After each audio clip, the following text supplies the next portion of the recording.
Ladies and gentlemen, welcome back to Amateur Repair Time. Look at this beautiful radio that I've got here. I picked this up about probably 2 months ago. A gentleman had this and 3 other ones advertised here locally on Facebook. Very cheap. I think it was either $80 or $100 for all 4 of them. And this is probably the coolest one. One of them's a really old, the long box with the lid on it. But anyway, I got 4 really cool radios off of the guy. Actually, my brother Donnie went and picked them up. But this thing, I don't have any that are anything like this. I've got a bunch of them. That's some of the ones that I have displayed, but I've got some other ones. But I don't have any that are quite like this. So this thing is just a work of art, in my opinion. I wonder if we can get it to work. So it's a Philco, and it's like there's a sticker. I mean, I don't know why it would be like that. So I don't know if this whole thing's been repainted or something, but it's such a cool radio. You wouldn't think that they would have put a sticker on it like that. But that's how it is. And then it's got 2 interesting knobs. There's no cord, or it's cut off or something, so we're not plugged in. I'm just messing with it.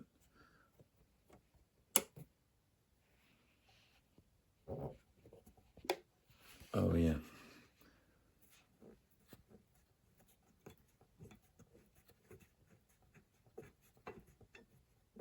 So it ends up flat, and you can keep going. And then you go back.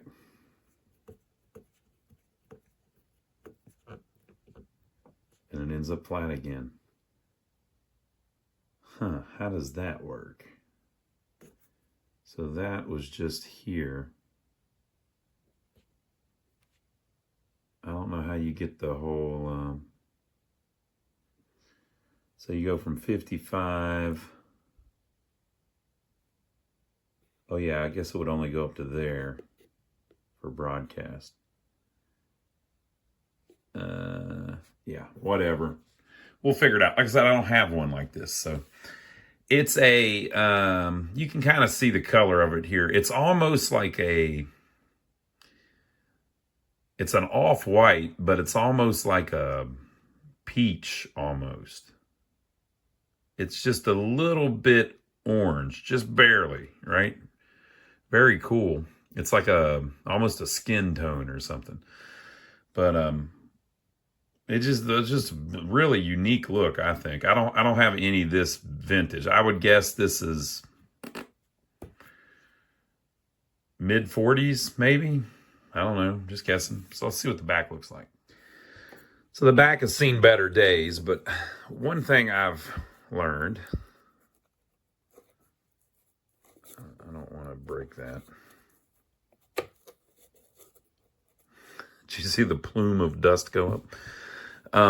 One thing I've learned, you really, whenever you buy these, you really got to look at what's going on.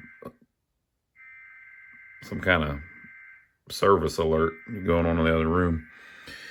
You've really got to look at what's going on with the antenna if the back is damaged, right? So I was just looking at this earlier. There's no antenna on this cartridge. On this cardboard piece. This seems to be the antenna. So there is a antenna looped around the inside of the cabinet, it seems like. Right? This, you could actually make that pretty easy. I don't think there's anything on it. It's just a piece of thick cardboard, literally cardstock board or whatever. I don't know what they would call this stuff. It's not really masonite because it's not thick enough, but it looks like there's nothing on it, just vent holes. Yeah. So let's look at the bottom of it. Oh, the cabinet is actually wood, but the front of it's that Bakelite stuff or something like that. I'd call it all Bakelite. I don't know if it's actually Bakelite, but The front is made of a different material than the cabinet. So here is the bottom. Someone has added little felt feet, or maybe those are original. 2 of them are missing, but the other 2 are so thin, it doesn't really matter. I mean, they're not super thick. It seems very well built. I mean, look at all the trouble they went through just to make this bottom, this base look so nice. I kind of marvel at how they used to make everything so perfect. Like, you know, they cut out the little notch so that the screw fits perfect, and you just don't see this kind of stuff anymore. I mean, just look at all the trouble they went through when they were manufacturing these to make it, you know, just right. Should your Philco ever require service, call a member of Radio Manufacturers Service. Guaranteed work, genuine Philco tubes and parts, standard prices. Look for this emblem in your neighborhood. And that little sticker looks brand new, even though it's got to be really old. And then this says that it is a model 42KR3. Does that mean that it's a 1942 model?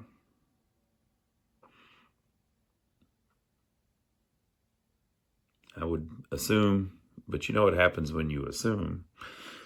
Printed in the USA. To maintain original performance, always specify genuine Philco tubes. To remove tubes, rock them gently in their sockets until the center locking pin is released. Does that mean it's those ones that Shango hates? Isn't that how you're supposed to remove the ones that Shango hates? There's the Loctile. Oh, he hates some Loctile tubes. I don't blame him. He knows better than me. If he says they're crap, I believe him. Okay, this one, the complement is a little weird. I mean, you know, I haven't done a ton of these, but I've never done any with 7s in them. That's interesting. So I know that they usually add up to 115. So 50, 85, 92, 99, 106. Did I miscount? They must have some kind of resistor or something on it. I wonder if it's supposed to have a curtain burner cord on it.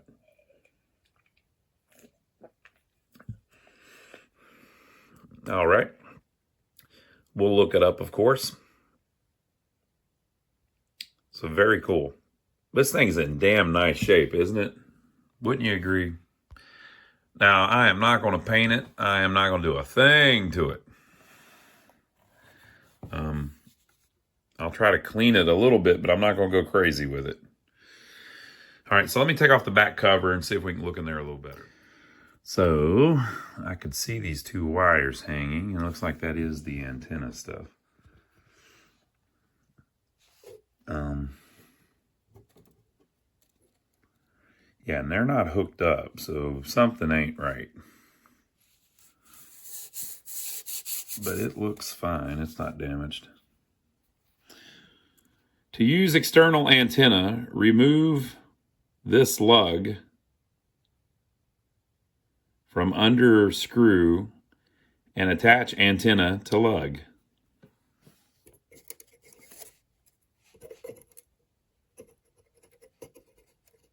And they are the Loctiles. Oh no.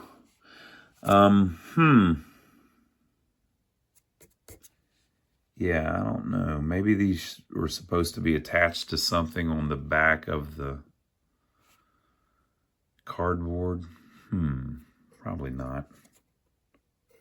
We'll figure it out with the schematics. This wire seems fairly brittle. Yep, look, it's starting to crack. We'll probably end up replacing that. This one is real stiff too, but it's cloth covered, so it probably won't crack.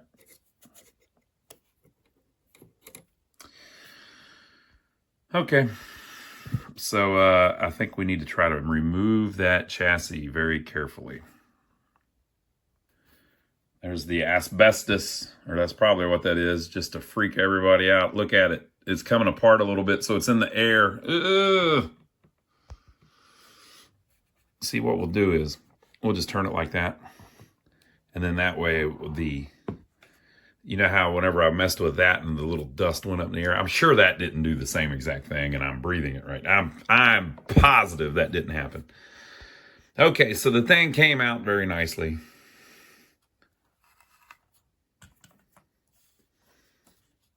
Trying to do this with one hand is always fun. Speaker appears to be in good shape. It has like a felt pad around it. Or I think it's felt. The face, of the dial or whatever they want to call it, is in very nice shape. So we've got a tongue saw, a Sylvania,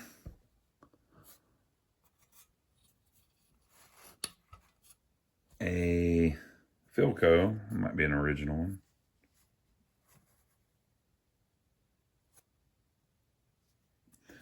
another Philco,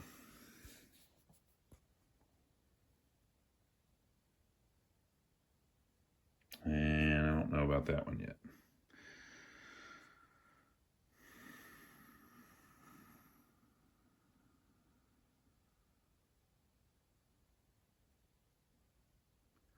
Pretty standard stuff, isn't it?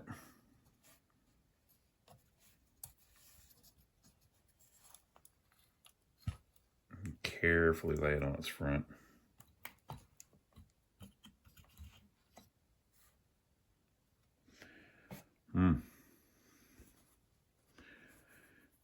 My favorite type of cap, Cornell Dublé.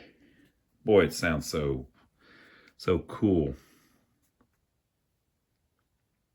Our last name's Lyons. We're probably from France. Cornell Dublé. Wonder if that's a French word.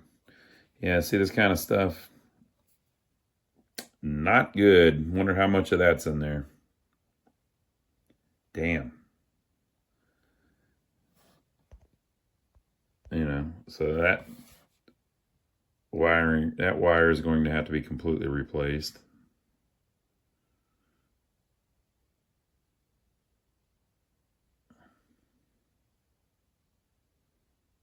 Here's some more. That red wire, at least, will have to be completely replaced. Ooh, yeah, I don't like the looks of this. Look at the black one. It's the same.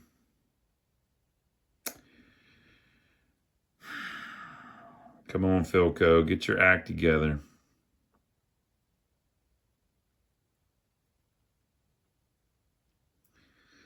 Well, I think some of them I can leave if I don't disturb them too much, but if I start messing with them, they're going to crack, and then they need to be replaced because you got bare wire. Look at the black one over here.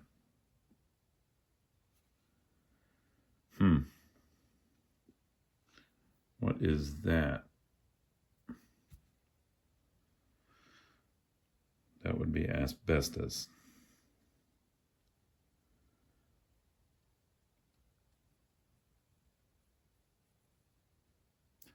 What is that? Why would they wrap a wire around the cap? Damn. I'm not thrilled about the looks of that either. It's probably all right. Okay, so there we go. I guess next step is to go track down the schematics and see if we see anything interesting on the schematics. Where does the power cord go? Why do I not see a remnant of the power cord?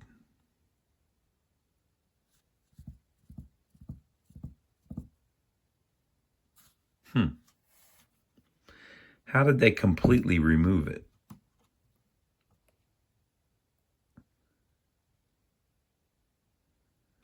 Does it plug in here?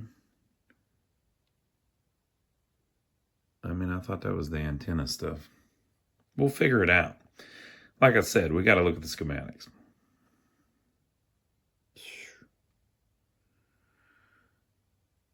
I figured this might be an easy one. Maybe not, which makes for a better video. Might be plural. Okay, let's go get the schematics. So here are the schematics. I'm going to have to do this one the boring way and just cap it and replace the cracked wiring as I go along. I like trying to get them to come up and just see what they've got left, you know, and then replacing things one at a time so I can kind of learn how things work and what this does, and if this is bad, this cap's bad, what does that do to the radio. But I don't really have that luxury here because there's so many wires that are screwed up. So we're just going to have to go through it piece by piece and kind of do them all, get everything, you know, in tip-top shape before we ever plug it up. Which, like I said, to me is kind of boring. So some of these, they had 2 or 3 models that basically was the same chassis. Some of them had a clock. So the power's coming in here. There's a 0.04 microfarad capacitor across the line right there at the beginning. We'll replace it just to make sure it doesn't blow anything up. And then, so it looks like wherever that 0.04 microfarad capacitor is, that's where the power cord should have been attached. So it looks like it attaches just on either side of that. And then one side runs into the switch. And then the other side, I guess that is a light bulb they're showing us. I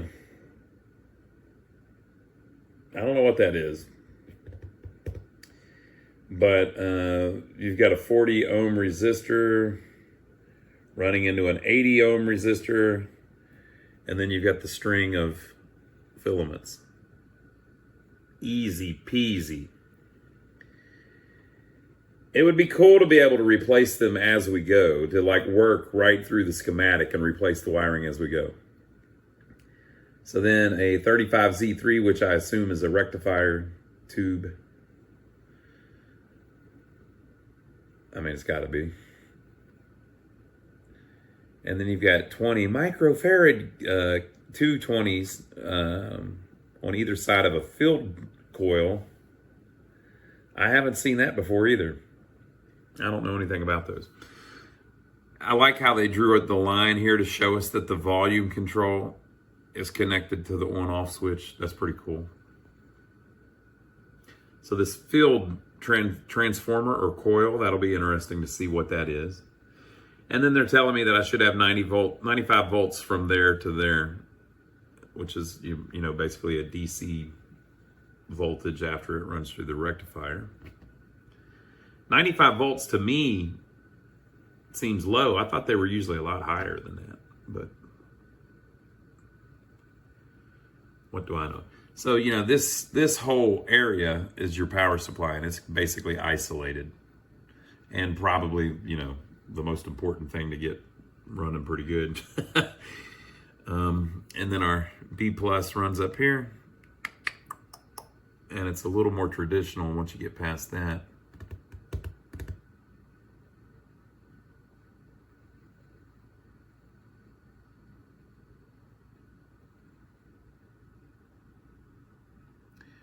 Very simple circuit. It looks like it's going to actually give me the value of the capacitors in the IF cans if there's a problem with those. Hopefully there won't be.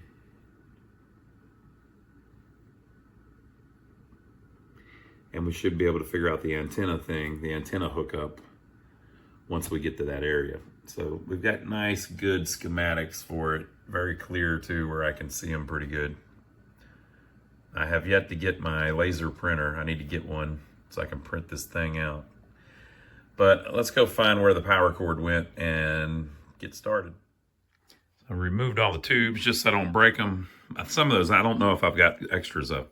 There's a hole in the back that I would assume maybe a grommet used to be in. I would assume, you know what that means, that's where the line is went. Because if you think about it, it's got the asbestos on it. It's completely flat. So the only way that the power cord can get in there is through there or something on the top. So I would assume that just ran in through here. And then this is our 0.04 microfarad capacitor, and the line was on either side of that. So one side would have been here, which is the resistor. This is actually a resistor from here to here. And then there is a resistor from here to here. As weird as that is, to those of you that do this all the time, you've probably seen all of this, but I have never seen anything like that. It's marked on here, though. Somebody has worked on it, obviously, in the past. Or maybe they did that from the factory, but I doubt it, right? So this is our across the line cap, I think. So one wire of the power supply of the power cord would go here, and one would go here. Now, I'm not so sure. That does look like somebody's messed with it. So it's surprising to me that they did such a clean job removing the power cord. You'd think that they would have just cut it or something. Like, why would they take it out and not replace it? That's weird to me, but that's what we're looking at. Okay, so a 0.04, we need a power cord there and there. Of course, we won't put the power cord on yet, but I can go ahead and remove that capacitor. That, you know, if you leave this one, if that thing shorts while you've got the AC here and here, it's a direct short across the AC line. Explosive. So I've just removed that for now. The radio will run without that cap. It'll just have noise, but we'll put it back whenever we're finished. But I want to be able to work under here first. This little line here is attached to that. That is the line actually for the light bulb that we were looking at on the schematics. And so there's two wires for that, and they're actually fine. So they're not deteriorated. It's like a wax covered kind of cloth wired wire. So I think we're all right with those. So this is something I have never seen in my life. If you're new to my channel, this is amateur repair time. I don't know what I'm doing with radios, but I've done plenty of electronics work on arcade games and pinball machines is what I usually work on. I've rebuilt hundreds and hundreds of arcade monitors, for instance, power supplies, things like that. So I understand this stuff a little bit, but that was all stuff from at the earliest for the electronic stuff like this. The earliest I see that on the games and stuff that I work on is from like the mid 70s. So this is from 1942 or whatever. This is a completely different animal. So it's I don't even know how to read this. It's 400 volts, obviously. I don't believe, yeah, there we go. Okay. It's a 0.2 microfarad. And so one end, you have a wire sticking out of the cap. And then the other end, you have a wire sticking out that has a wire soldered to it that is wrapped around the cap 7 times and then tied in a loop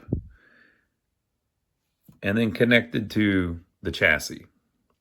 So this is basically that cap that is lifting it up off of the chassis, I believe, on the schematics.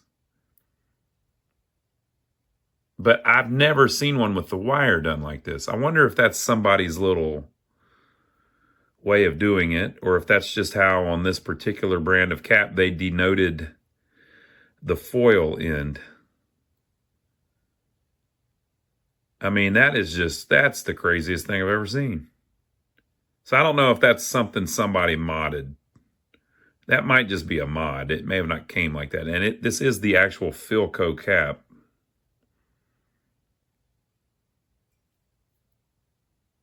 Wow. Okay, so that goes from here to here. This is what I love about these designs. A lot of people hate this. I think it's the cool thing about it. So we are right here as our physical point on the switch. Our across the line capacitors here, right? Our power cord attaches to each side of the across the line capacitor. So we are right here. That's where that capacitor was attached, and it ran from there to ground, and it's a 0.2. Well, if you follow that line, electrically,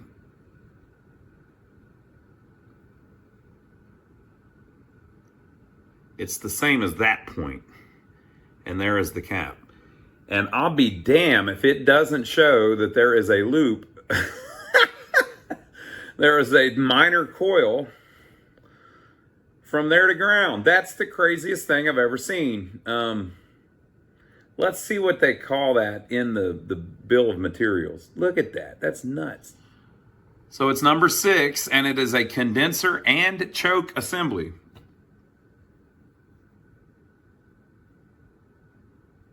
I would imagine you can probably replace it with just a regular cap, but I think I'm just going to make something similar. I don't know that I guess I could reuse that wire, but I think it's cracking. But that's pretty wild. So maybe we'll rig something up similar. I don't know if I can do 7 turns on it or whatever, but this is the type of stuff, unless you've done it, and I haven't, there's nobody to ask about this. You know, I mean, there's no way in hell I'm going to find a video of somebody talking about that specifically, although people have probably done it before. I guess I could find somebody working on another Philco, and maybe in this era they did that. They had that on a bunch of them, but that is pretty wild. It's intentional. All right, boy, the comments from this are going to be fantastic. So I put the across the line cap back on down here, and I used the safety cap. And then I actually made one of those things. In the schematics, they're calling it the condenser and choke assembly. So I Googled that, Philco condenser and choke assembly. And I found one thread where someone who knew what they were talking about, I guess, was talking about it. And they said that what it is it's a long wave trap. So long wave being the signal below where AM starts. And so he was making the point that we don't have hardly any long wave signals in the United States, so you don't really need it. You can just replace it with a cap. But then some other people were making the point that you get some of that stuff from like airports and stuff, and that all you got to do is just wrap a wire around it, blah, blah, blah, blah, blah, like the original one was. So I did. Now, if it ends up screwing up the low end of our AM band or something, I guess I could take it off. I don't know. I don't completely understand it, but I did the best I could. Now, I know what you're thinking. Why did you use such a bright orange wire? It's all I had, right? You're going to be able to tell I recapped it anyway. So where the ground comes out, I soldered a wire to it, wrapped it around 10 times, and then I kind of used that same thing to twist it into place, but it's not touching, right? So the end of the wire is what's soldered to ground. And then the other end is to the switch, which this side of the switch is actually the neutral. So you could rework this whole thing where the hot is being turned off by the switch. Probably a safer way to do it. But, you know, once this thing's all buttoned up, I'm not going to be touching the frame anyway. So I like putting them back how they were. I know you can mod them and, you know, people feel that's more safe. I'd rather just do it back the way they had it. If I get electro killed by it, don't worry about it. I'll make sure my brothers keep uploading videos. Okay, so I've got that. Now, I was looking at the wiring running under there too, and none of that was brittle enough that it needed replaced. This white one here was suspicious. It's cracked, but nothing's exposed, so I'm going to leave that one, right? Because if you start replacing you could do every wire in it. The red one here obviously has to be done. We saw that black one earlier that obviously has to be done. But that's the very beginning of the circuit, and I think we're good there. I'm going to test the 2 resistors, which are also there. And then I'm going to find where I don't even see where the filter caps are. They got to be in there somewhere. They're hiding them from me. Houston, we have a problem. I think the filter cap was supposed to be right there. And there was like a little clip or something to hold it. And then there's a choke of some sort that was supposed to be involved too. This is the IF can.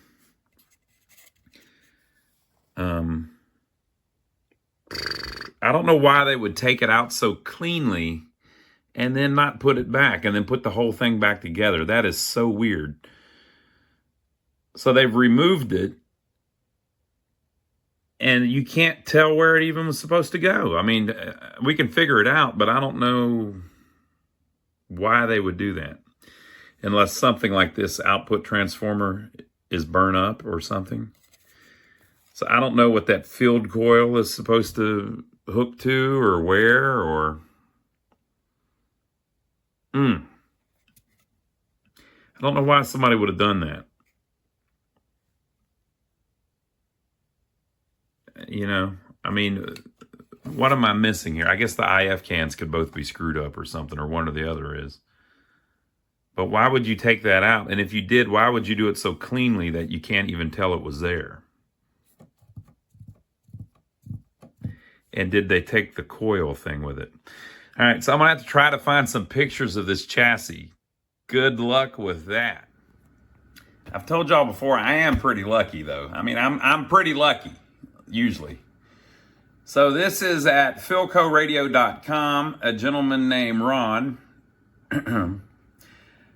posted up this picture. This is the same exact radio that he bought from someone, and this is how he received it. So whoever had done it has tied the two filter caps together right here. And then it leads into that red line there, which they have running over here, which we could figure out on the schematics where they must have put that on, I guess, that socket over there.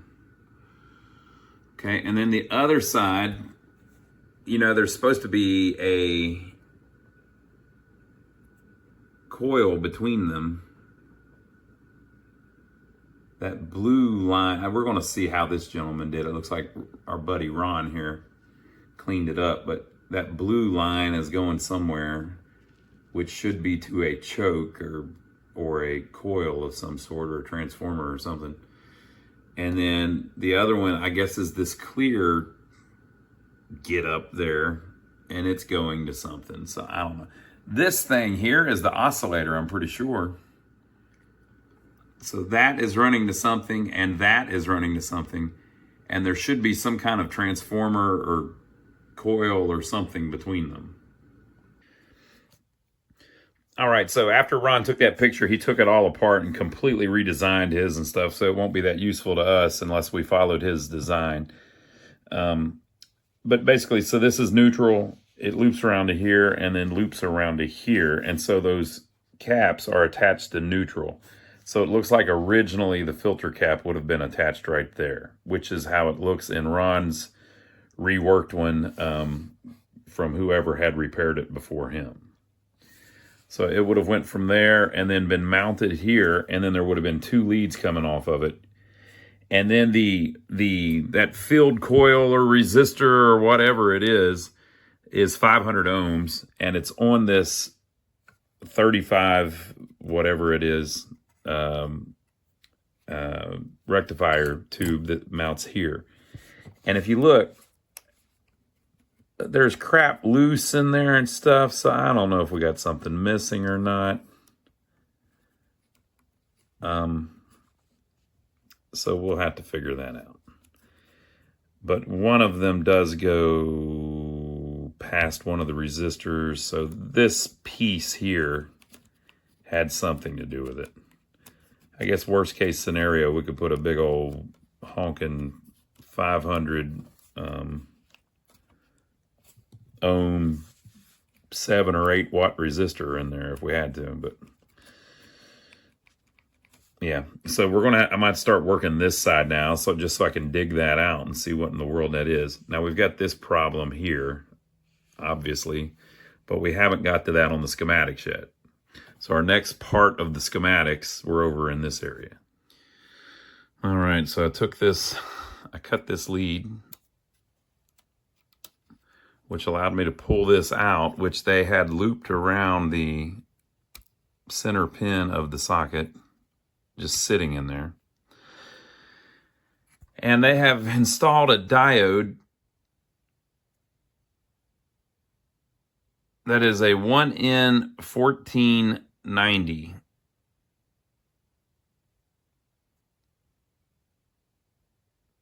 Between likely the two places that the filter cap mounted.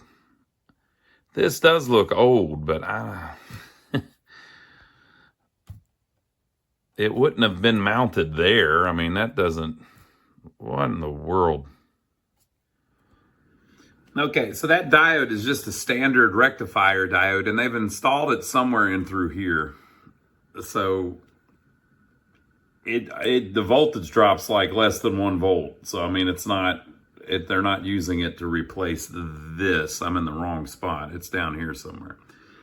Hackage, lots of hackage. So the hunt for this thing continues. It should be connected to one of the pins of the 35Z3. So they're calling that the field coil. I've always understood that to mean that it's a coil on the speaker, but I've never actually had a speaker that had that on it. I probably do that, but I just haven't worked on them yet. I've never messed with that. So if you look in the bill of materials, it says field coil, replace speaker 36 15 12 9. And then it says 27's cone assembly for speaker 15 12 9.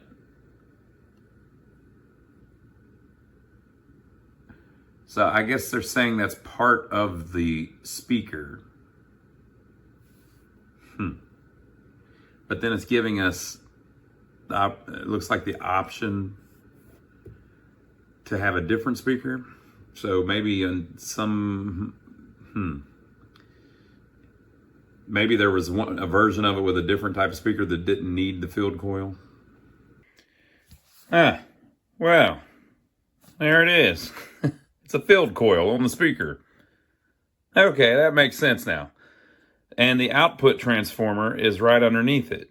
Okay, it's all making sense now. So we're good. We've got the field coil. Hopefully it still measures 500 ohms. If it doesn't, maybe that's why they started cutting parts out of this thing.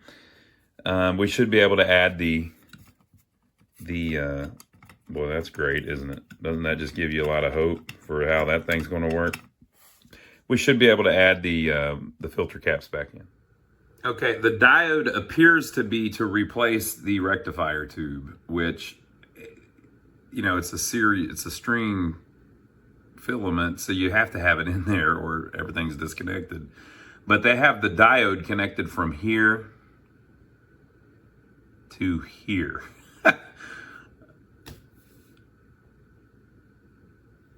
But the tube was still in there.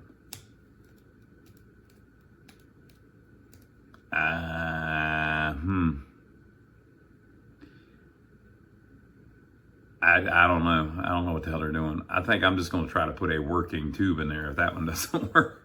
But I guess that would work, you know, a diode from here to here if this was open. But you need the filament connected so that the voltage runs all the way through the string. Okay, so we're solving problem. I mean, we're solving mysteries. The field coil, I traced the two wires down. One of them runs to the diode on that little terminal strip. And by the way, I didn't unsolder that terminal strip. It was just hanging in there on the bottom of that socket. And then the other end of the diode connects to this point right here. So it just effectively jumpers over that while they left the original tube in there.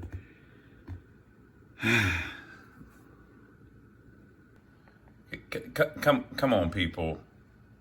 It costs you put that's a weird, the diode probably costs more than the tube. Why would you do that? The tube costs $2. Come on, people. They're not expensive. Put the tube back in, okay? Put the tube in there. Come on, people. The hack, you hacked it and it costs 10 times. It's 10 times more to hack it. Don't do that. Put the tube in there. Don't hack crap. Come on, people. All right, so again, this is what they had down in there, and it was just pushed on that. I didn't unsolder it. This pin should go to 7, which is the cathode of the tube. And then this wire is actually this, which is the filled coil, and it goes on 2. And then also one of the filter capacitors will attach to 2. And it's numbered starting from the plug 1, 2, 3, 4, 5, 6, 7. So 7 is this wire, and 2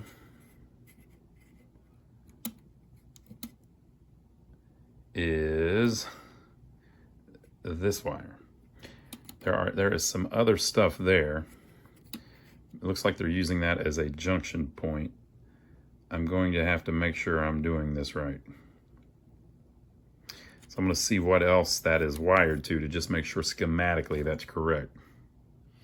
All right, I want you to just look at the crap I'm working with here.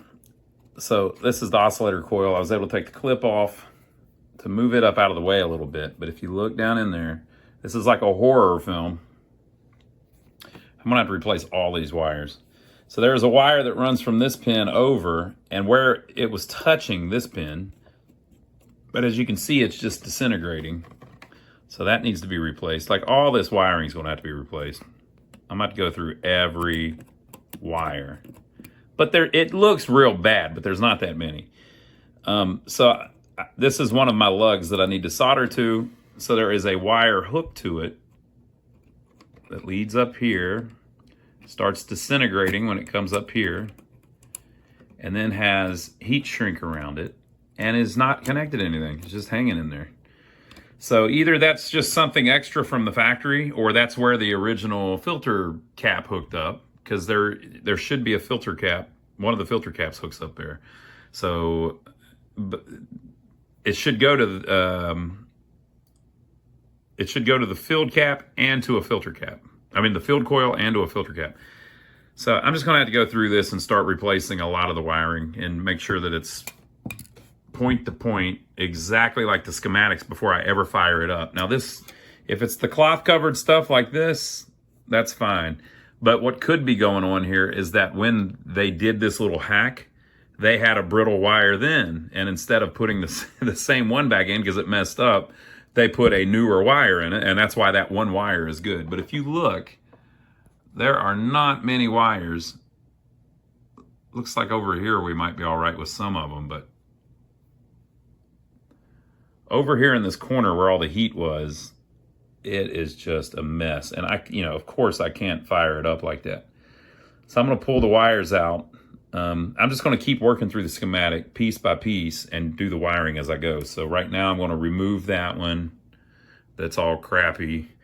But I don't think I'm going to have to attach another one. I just need to attach my filled coil wire there, and then I need to attach my filter cap there.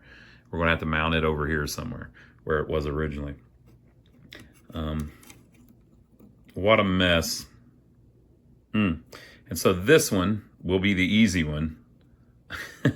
This wire just goes on pin 7 here that has nothing else on it and doesn't need anything else on it because that's the cathode. So there we are, folks. So this is going to be longer than this one video. It's a beautiful thing, but it's a mess inside. I mean, I don't know why they used that rubber-coated wiring back then. What a mess. All right, so I'll keep working on it, but I'm going to go ahead and break the video. We'll do the rest of it next week. Hopefully by then I'll have it all working. Maybe I'll at least have it where we can test the tubes. So leave your comments below. Let me know what you think so far. Have you ever worked on this particular type? Have you seen the Philcos that are incredibly screwed up like this? If you have, let me know. But we'll see you on the next one. I hope you enjoyed it.